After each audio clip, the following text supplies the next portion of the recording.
Britain की प्रधानमंत्री Liz truss ने कहा कि क्वीन एलिजाबेथ के निधन से पूरा देश इस वक्त सदमे में ज़रूर है, लेकिन हम उनकी लेगेसी को आगे बढ़ाएंगे और उन्होंने जो सीख दी है उस पर हम आगे काम करेंगे। हमारे साथ लगातार शिवकांत जी बीबीसी के पूर्व संपादक बने हुए हैं। सर, आप बता रहे थे कि किस तरह से राजशाही और लोकशाही में फर्क है और ब्रिटेन का शासन किस तरह से चलता था जो राजघराने से चलता था और चलता है अभी भी। जी बिल्कुल, और ये अपने आप में एक अजूबा है। कोई लिखित संविधान नहीं है, लेकिन इसके बावजूद ये संभव नहीं हो सकता कि टकराव न हुआ हो। जैसे श्रीमती थैचर थी या चर्चिल थे या टोनी ब्लेयर थे या अभी हाल में बोरिस जॉनसन थे, जिनको लेकर के काफी विवाद हुए। तो जाहिर है कि आपस की बातचीत में जो मतभेद हैं या जो चिंताएं हैं वो सामने आती होंगी, उन पर जो है वो बहस होती होगी, बातचीत होती होगी, लेकिन ये बातें दरवाजे के भीतर रहती है, महल के अंदर ही खत्म हो जाती हैं, बाहर कभी नहीं आती। जी। तो अपने पूरे 70 साल के कार्यकाल की उनकी सबसे बड़ी उपलब्धि ये है कि उन्होंने जो भी राजनीतिक मतभेद रहे हों अपने प्रधानमंत्रियों के साथ और अपनी मंत्रिपरिषद के साथ, उसको कभी बाहर नहीं आने दिया। बाहर वो एक तरह से सांकेतिक जो है वो महारानी बन के रहीं देश की, और ब्रिटेन की ही नहीं बल्कि 14 और देशों की भी। और उसको उन्होंने बखूबी निभाया। जब उन्होंने पदारोहण किया था और उसकी शपथ ली थी, तभी जी। उन्होंने ये कसम खाई थी कि मैं अपना पूरा जीवन इस देश के और इन लोगों के नाम समर्पित रखूंगी और मैं किसी भी विवाद से दूर रहूंगी, और उन्होंने यही करके दिखाया। तो ये एक अपने आप में मिसाल है कि राजतंत्र होने के बावजूद जी। ये देश लोकतंत्र से, जो बड़े-बड़े लोकतंत्र हैं अपने आप को जो लोकतंत्र मानते हैं, गणतंत्र मानते हैं, उनसे कहीं बेहतर तरीके से चलता है। और जिस तरह का छुटभैयापन दूसरी जगह आपको देखने को मिलता है, वो यहाँ देखने को नहीं मिलता। सर, एक प्रश्न मन में आ रहा है। विंस्टन चर्चिल से लेकर लिज ट्रस, और इस बीच पूरी एक सदी गुजर जाती है और इन इन सभी प्रधानमंत्रियों को क्वीन एलिजाबेथ देखती हैं। कैसे इतनी सारी पीढ़ियों को एक साथ लेके चलना और सबके साथ सामंजस्य बैठा लेना, उसमें कितना सफल रही queen Elizabeth? Sir Sharma ji. उसमें बड़प्पन उनका है। देखिए, लगातार अब चर्चिल से लेकर लिज ट्रस तक व्यक्तित्व बदले हैं, जमाना बदला है, सोच बदली है, राजनीति का तौर तरीका बदला है। तो वो ये सब देखती आ रही हैं, तो उसी के अनुरूप उन्होंने अपने आप को भी बदला है। कभी भी टकराव की स्थिति उन्होंने पैदा नहीं होने दी। यही जो है समझबूझ है। इसी समझबूझ की वजह से उन्हें याद किया जाएगा। यही उनकी सबसे बड़ी विरासत है। और ये विरासत केवल ब्रिटेन के लिए ही नहीं है, बल्कि बाकी देशों के लिए भी है।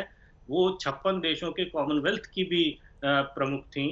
उन 56 देशों में से सबकी तो राष्ट्राध्यक्ष नहीं थी, 14 की राष्ट्राध्यक्ष थी। तो जी। उनकी राष्ट्राध्यक्ष मतलब उनसे दूर रहने के बावजूद वहां अपना आदर बनाए रखना, अपना सम्मान बनाए रखना, राजतंत्र को, एक प्रतीकात्मक जो राजतंत्र है, जी। उसको गणतंत्र से ज्यादा सफल बना के दिखाना, ये उनकी सबसे बड़ी उपलब्धि मानी जाएगी। ये वाकई सर, आप बिल्कुल बहुत बड़ी बात है आपने कही है यहाँ पर। लेकिन हम प्रधानमंत्री नरेंद्र मोदी की अभी तस्वीरें दिखा रहे थे, एक बार फिर से दिखाएंगे अपने दर्शकों को आज तक पर।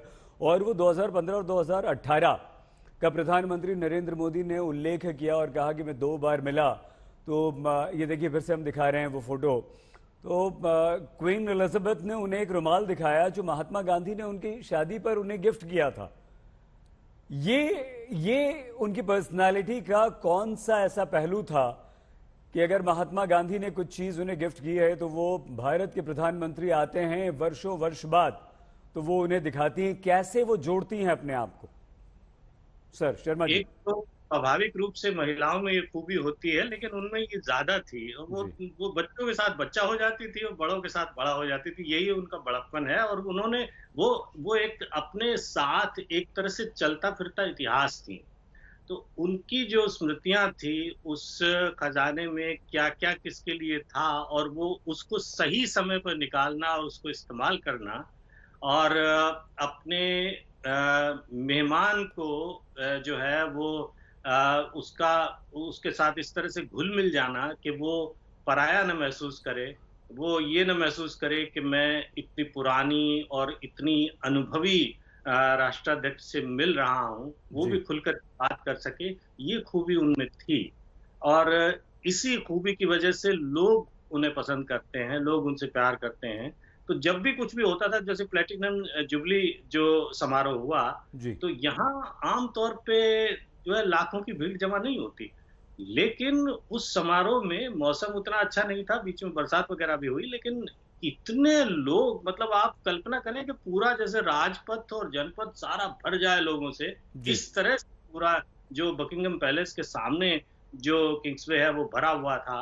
और उसके बाहर ट्रफालगर स्क्वायर तक सब लोग भरे हुए थे, दोनों तरफ पार्कों में लोग भरे हुए थे। तो कहने का मतलब ये है कि लोकप्रियता का आलम ये है, कोई नेता यहाँ इतनी बड़ी भीड़ कभी नहीं इकट्ठा कर सकता, केवल महारानी एलिज़ाबेथ ये काम कर सकती थी। अब ये चुनौती जो है वो राजकुमार चार्ल्स, जो कि अब जैसा कि प्रधानमंत्री ने खुद कहा है जी। कि वो अब राजा चार्ल्स तृतीय हो गए हैं, तो उनके सामने ये बड़ी चुनौती होगी और उनके आने वाली पीढ़ियों के सामने ये एक बड़ी चुनौती होगी।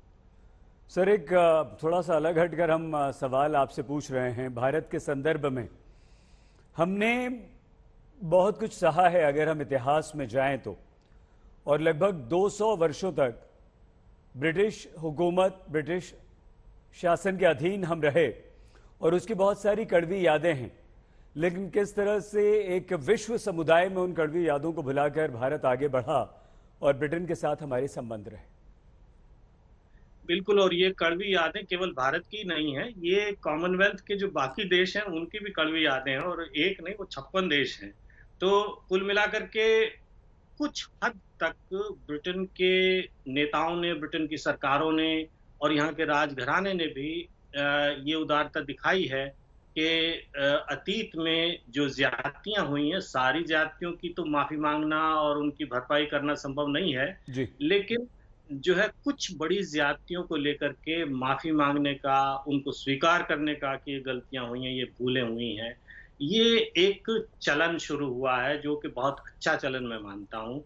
और अगर ये केवल ब्रिटेन ही जो औपनिवेशिक शक्ति नहीं था, उससे पहले और औपनिवेशिक शक्तियां थी, अगर वो सभी इस भावना के साथ अपनी भूलों को स्वीकार करें और जहां तक हो सके उनके बारे में बात करें, या जहां तक हो सके माफी मांगने की जहां गुंजाइश हो माफी मांग सकें, तो मुझे लगता है दुनिया जो है वो ज़्यादा बेहतर होगी। दुनिया के बीच जो कड़वाहट है, इतिहास को लेकर के जो कड़वाहट है, वो थोड़ा शांत होगी। हम सब जानते हैं कि अतीत जो है वो बहुत सुनहरा नहीं रहा है किसी का भी, लेकिन इसका मतलब ये नहीं है कि हम उसकी वजह से वर्तमान को और भविष्य को भी खराब करते चलें।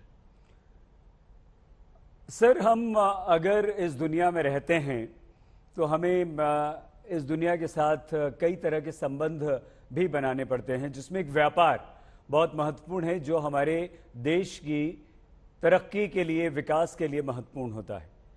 ब्रेक्सिट समझौते के बाद ऐसा कहा जाने लगा कि ब्रिटेन और भारत के व्यापार पर बहुत असर पड़ेगा। कैसे रिश्ते हमारे व्यापारिक रहे हैं अभी तक ब्रिटेन के साथ? देखिए, मुझे लगता है कि ब्रेक्सिट के बाद भारत को, जहां तक ब्रिटेन की बात है, तो लाभ होना चाहिए, नुकसान नहीं होना चाहिए, क्योंकि ब्रिटेन इस वक्त बहुत ज्यादा सौदेबाजी की स्थिति में नहीं है। ब्रिटेन को जो नुकसान ब्रेक्सिट से हुआ है, जो यूरोपीय व्यापार का जो नुकसान है, उसकी भरपाई करने के लिए भारत जैसे बड़े देशों के साथ जल्दी और दूरगामी और व्यापक व्यापार समझौते करने होंगे। तो ब्रिटेन की चाहे जॉनसन सरकार हो, वो भी इस कोशिश में थी, और अब लिज ट्रस सरकार, वो तो कह ही ये रही है कि उनका ध्येय जो है वो टैक्स कम करना, व्यापार को बढ़ावा देना, निवेश को बढ़ावा देना है। तो वो कोशिश करेंगे कि व्यापार समझौते जितनी जल्दी और जितने व्यापक हो सके, और उसमें भारत जो है वो आगे रहेगा। तो ये मान के चला जा सकता है कि जहां तक व्यापार संबंधों की बात है, तो व्यापार संबंध भारत के साथ और प्रगाढ़ होंगे। भारत की बजाय इस वक्त ब्रिटेन को भारत की ज्यादा जरूरत है, जो भारत के लिए सौदेबाजी के मामले में जो है वो बेहतर बात है। ये रही बात ये ये जी।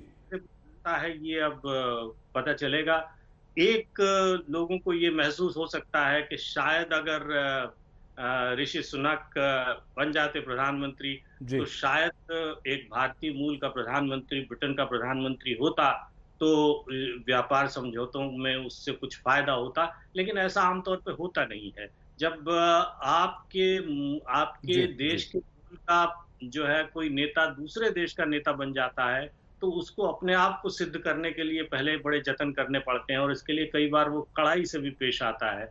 आप जो है वो अमेरिका के उपराष्ट्रपति के बारे में भी ये बात कह सकते हैं।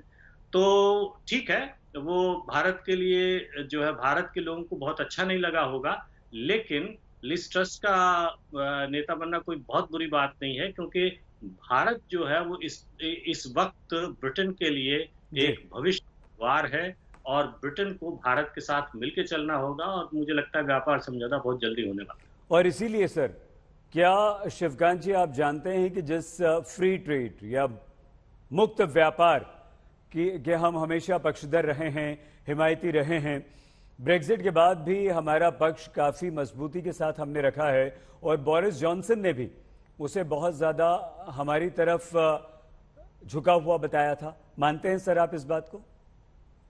जी, इसमें सबसे बड़ा पेंच जो भारत और ब्रिटेन के रिश्तों में रहा है, वो है एक तो आप्रवासन को लेकर के जी। कि जो कंज़र्वेटिव सरकारें हैं, आम तौर पे जो भावनात्मक रूप से बात करें तो यहाँ की जो लेबर सरकारें हैं, भारत के लोग अपने आप को उनके ज़्यादा करीब पाते हैं। लेकिन जहाँ तक सौदेबाज़ी की बात है और विदेश संबंधों की बात है, तो ये विडंबना ही है, लेकिन फिर भी कंज़र्वेटिव सरकारें भारत के लिए बेहतर साबित हुई हैं।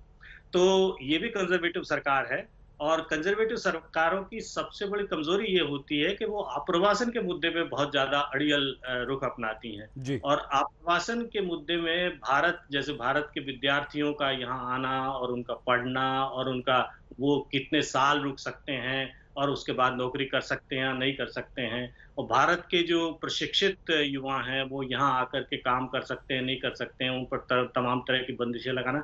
तो ये जो सारी चीज़ें हैं, ये जो रुकावटें हैं, ये अगर हट जाएँगी, तो मुझे लगता है कि व्यापार की जो बातचीत है, व्यापार का मामला और आगे बढ़ेगा। मुझे लगता है इस मामले में भी ये सरकार जो है वो इसको ढील देनी पड़ेगी क्योंकि ज़रूरत अब इस सरकार की